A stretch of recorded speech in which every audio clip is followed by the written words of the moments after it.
ఎన్నికల్లో ఓటమి షాక్ నుంచి తేరుకుంటున్న బీఆర్ఎస్ నాయకత్వం పార్లమెంట్ ఎన్నికలపై దృష్టి పెట్టింది. తెలంగాణలో 17 లోక్సభ స్థానాలు ఉండగా 3 సీట్లకు డిమాండ్ ఎక్కువగా ఉంది. టికెట్ల కోసం నేతలు పోటీ పడుతున్నారు.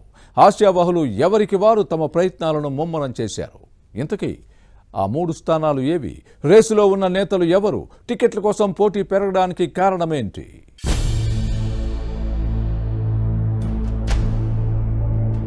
అసెంబ్లీ ఎన్నికల ఓటమి నైరాశ్యం నుంచి తేరుకుంటున్న బీఆర్ఎస్ వచ్చే పార్లమెంట్ ఎన్నికలపై ఫోకస్ పెట్టింది. క్యాడర్ ను సిద్ధం చేస్తోంది. పార్లమెంట్ నియోజకవర్గాల వారీగా ఇప్పటికే సమీక్షా సమావేశాలను పూర్తి చేసుకుని అసెంబ్లీ స్థానాల్లో భేటీలు నిర్వహిస్తోంది. ఖమ్మం అభ్యర్థిగా సిట్టింగ్ ఎంపీ నామా నాగేశ్వరరావు మరోసారి బరిలో దిగనున్నారు. కరీంనగర్ కు మాజీ ఎంపీ బోయినపల్లి వినోద్ కుమార్, చేవెళ్ల నుంచి సిట్టింగ్ ఎంపీ రంజిత్ రెడ్డి పోటీలో ఉంటారు అని క్లారిటీ ఇచ్చారు. దీంతో మిగిలిన స్థానాల్లో కారు పార్టీ అధినేత ఎవరికి టికెట్ ఇస్తారు అనే అంశంపై బీఆర్ఎస్ శ్రేణుల్లో ఉత్కంఠ నెలకొంది. టికెట్ ఆశావహుల్లో ఎవరికి వారు రాజకీయ పరిస్థితులను బేరీజు వేసుకుంటున్నారు.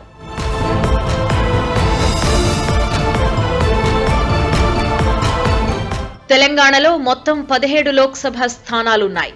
హైదరాబాద్ మినహా మిగిలిన 16 సీట్ల టికెట్లకు 2018లో ఫుల్ డిమాండ్ ఉండేది. కానీ గతేడాది నవంబర్లో జరిగిన అసెంబ్లీ ఎన్నికల్లో పార్టీ ఓడిపోవడంతో సీన్ రివర్స్ అయింది. ప్రస్తుతం గులాబీ పార్టీలో 3 పార్లమెంట్ స్థానాలకు మాత్రమే డిమాండ్ ఉంది. మల్కాజ్గిరి, మెదక్, సికింద్రాబాద్ సీట్ల కోసం ఆశావహులు ప్రయత్నాలు ముమ్మరం చేశారు. Party working president KTR, Harish రావుతో పాటు అధినేతను ప్రసన్నం చేసుకునే పనిలో ఉన్నారు. ఈ 3 స్థానాల్లో డిమాండ్కు కారణం లేకపోలేదు. మెజారిటీ అసెంబ్లీ సీట్లను బీఆర్ఎస్ గెలుచుకుంది. మెదక్ పార్లమెంట్ సీటు బీఆర్ఎస్ కు కంచుకోటగా మారింది. అసెంబ్లీ ఎన్నికల్లో 6 కారు పార్టీ ఎమ్మెల్యేలు గెలవడంతో మరోసారి తన పట్టును నిలుపుకుంది. మల్కాజ్గిరి లోక్సభ స్థానం పరిధిలోని 7 అసెంబ్లీ సెగ్మెంట్లలోనూ గులాబీ దళం విజయం సాధించింది. ఇక సికింద్రాబాద్ పార్లమెంట్ సీటు పరిధిలో 6 అసెంబ్లీ స్థానాల్లో బీఆర్ఎస్ గెలిచింది. దీంతో ఈ పార్లమెంట్ స్థానాల్లో పోటీ చేస్తే గెలిచే అవకాశాలు ఎక్కువగా ఉంటాయని ఆశావహులు అంచనా వేస్తున్నారు.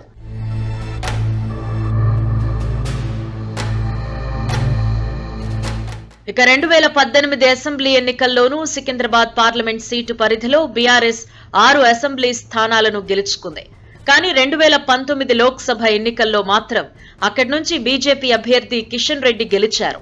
ఈసారి అలాంటి పరిస్థితి ఉండదని కారు పార్టీ నేతలు లెక్కలు వేసుకుంటున్నారు. దీంతో తలసాని సాయి కిరణ్ యాదవ్, జీహెచ్ఎంసీ మాజీ మేయర్ బొంతు రామ్మోహన్, బీఆర్ఎస్ సీనియర్లు దాసోజు శ్రవణ్, రావుల శ్రీధర్ రెడ్డితో పాటు మరికొందరు నేతలు టికెట్ కోసం పోటీ పడుతున్నారు. ఈ 4 ఒకరికి టికెట్ దక్కే అవకాశం ఉన్నట్టుగా గులాబీ పార్టీలో చర్చ జరుగుతోంది. బీఆర్ఎస్ బాస్ కేసీఆర్ మాత్రం తలసాని సాయి కిరణ్ యాదవ్ కే గ్రీన్ సిగ్నల్ ఇచ్చినట్లు టాక్.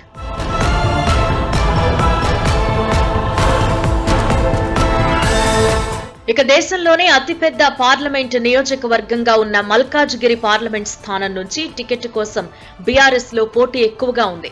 7 అసెంబ్లీ నియోజకవర్గాల్లో గులాబీ పార్టీ ఎమ్మెల్యేలున్నారు. గత లోక్సభ ఎన్నికల్లో బీఆర్ఎస్ అభ్యర్థి మర్రి రాజశేఖర్ రెడ్డి ఓడిపోయారు. 2023 అసెంబ్లీ ఎన్నికల్లో గెలిచారు. ప్రస్తుతం సీఎం రేవంత్ రెడ్డి 2019 ఎన్నికల్లో ఈ సీటు నుంచి ఎంపీగా గెలుపొందారు. కానీ ఈసారి బీఆర్ఎస్ కే ఛాన్స్ ఉంటుందని అంచనా వేస్తున్నారు. తన కుమారుడికి మల్కాజ్గిరి ఎంపీ టికెట్ ఇవ్వాలని మాజీ మంత్రి మల్లారెడ్డి కోరుతున్నారు. జీహెచ్ఎంసీ మాజీ మేయర్ బొంతు రామ్మోహన్ తనకు అవకాశం కల్పించాలని అడుగుతున్నారు. ఒకే కుటుంబానికి ఇవ్వకుండా పోటీ చేసే అవకాశం రాని వారికి, ఉద్యమకారులకు టికెట్ ఇవ్వాలని ఈ నేత డిమాండ్ చేస్తున్నారు. ఇక ఎమ్మెల్సీ షంబీపూర్ రాజు, రాగిడి లక్ష్మారెడ్డి, ముత్తిరెడ్డి యాదగిరి రెడ్డి, భేతి సుభాష్ రెడ్డి కూడా మల్కాజ్గిరి టికెట్ రేస్ లో ఉన్నారు. అయితే రాగిడి లక్ష్మారెడ్డికి సీట్ ఇస్తే ఎన్నికల భారం భరించే ఆర్థిక పరిస్థితి ఉందా అనే అంశంపై పార్టీ వర్కింగ్ ప్రెసిడెంట్ కేటీఆర్ ఆరా తీసినట్టు సమాచారం.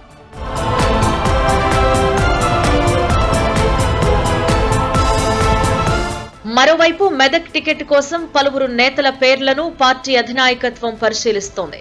ఎమ్మెల్సీ కల్వకుంట్ల కవిత, మాజీ ఎమ్మెల్యేలు మదన్ రెడ్డి, పద్మా దేవేందర్ రెడ్డి, ఎమ్మెల్సీ వెంకట్రామిరెడ్డి, వంటేరు ప్రతాప్ రెడ్డి, గాలి అనిల్ కుమార్, ఎమ్మెల్సీ షేరి సుభాష్ రెడ్డి పేర్లు ప్రచారంలో ఉన్నాయి. అయితే ఎమ్మెల్సీ వెంకట్రామిరెడ్డి మాత్రం తనకు ఆసక్తి లేదని అధినేతకు చెప్పినట్లు సమాచారం. మెదక్, మల్కాజ్గిరి, సికింద్రాబాద్ పార్లమెంట్ సీట్ల పరిధిలో బీఆర్ఎస్ ఎమ్మెల్యేలు ఉండడంతో ఎన్నికల ఖర్చును వారు కూడా కొంతమేర భరించే అవకాశం ఉందని లోక్సభ సీట్లు ఆశిస్తున్న నేతలు భావిస్తున్నారు. ప్రచార వ్యయం కొంత తగ్గుతుందనే ఆలోచనలో ఉన్నారు. ఈ 3 పార్లమెంట్ స్థానాల్లో బీఆర్ఎస్ బాస్ కేసీఆర్ ఎవరికి అవకాశం ఇస్తారో చూడాలి మరి.